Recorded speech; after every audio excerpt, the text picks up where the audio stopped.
Friends को मेरा प्यार भरा नमस्कार। आज की इस वीडियो में हम जानेंगे कि गोवर्धन पूजा कब है और गोवर्धन पूजा की कथा क्या है। दिवाली के अगले दिन गोवर्धन का पर्व मनाया जाता है। इस त्योहार को अन्नकूट भी कहा जाता है। कार्तिक महीने की प्रतिपदा को भगवान गोवर्धन या गिरिराज जी की पूजा की जाती है। इस दिन भगवान कृष्ण गोवर्धन पर्वत और गाय माता की भी पूजा की जाती है। इस दिन महिलाएं अपने घर के आंगन में गोबर का पर्वत बनाकर और श्री कृष्ण बनवाकर उनकी गैया बनाकर उनकी पूजा करती हैं। इस दिन घरों में अन्नकूट की भी सब्जी बनाई जाती है और उसका भोग श्री कृष्ण को लगाया जाता है।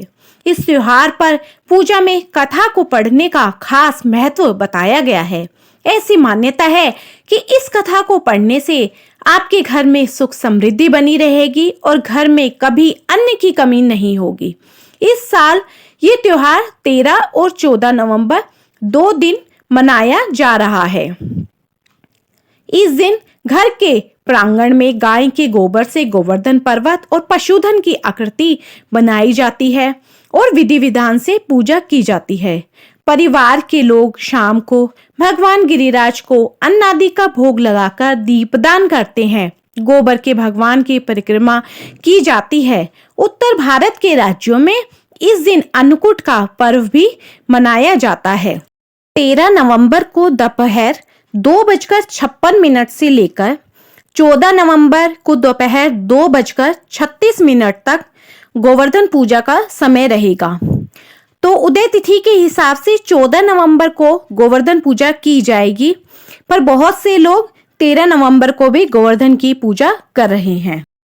अब हम करेंगे गोवर्धन की कथा। तो बोलो श्री कृष्ण भगवान की जय।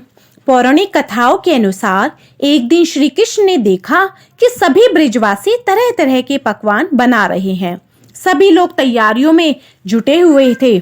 उस समय तब श्री कृष्ण ने यशोदा जी से पूछा, मैया आज सभी लोग क्या तैयारी कर रहे हैं?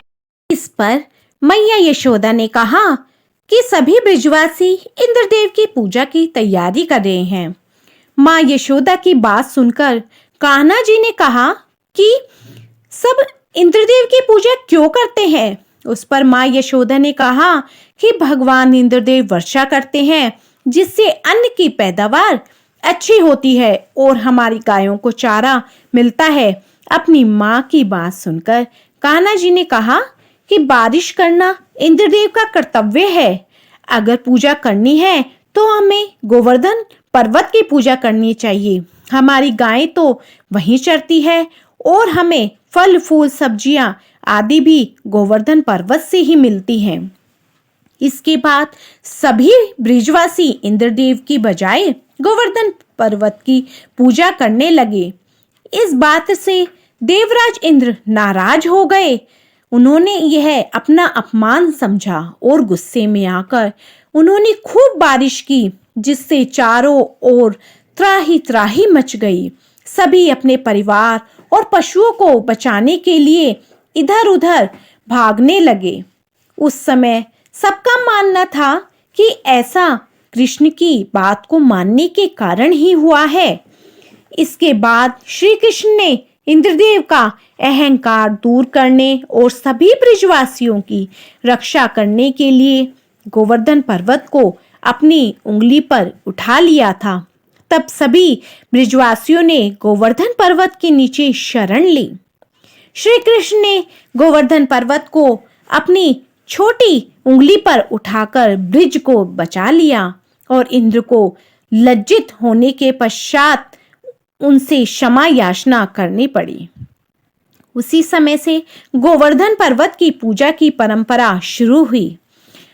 उस समय श्री कृष्ण ने कहा कि कार्तिक में इंद्र की पूजा का कोई लाभ नहीं, इसलिए हमें गौ के वंश की उन्नति के लिए पर्वत वृक्षों की पूजा करते हुए न केवल उनकी रक्षा करने की प्रतिज्ञा करनी चाहिए, अपितु पर्वतों और भूमि पर घास पौधे लगाकर हमें वन महोत्सव भी मनाना चाहिए।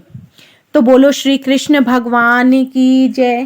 तो भी कोई यह कथा पढ़ता या सुनाता है उसकी सभी मनोकामनाएं पूर्ण होती है और घर में अन्न धन के भंडारे भरते हैं। तो बोलो श्री कृष्ण भगवान की जय। तो फ्रेंड्स, आपको मेरी ये वीडियो पसंद आई हो तो मेरी वीडियो को ज़्यादा से ज़्यादा लाइक, शेयर एंड सब्सक्राइब कीजिए ताकि आगे भी आपको मेरी ऐसी यूज़फुल वीडियोस मिलती रहें। तो बोलो जय श्री कृष्णा।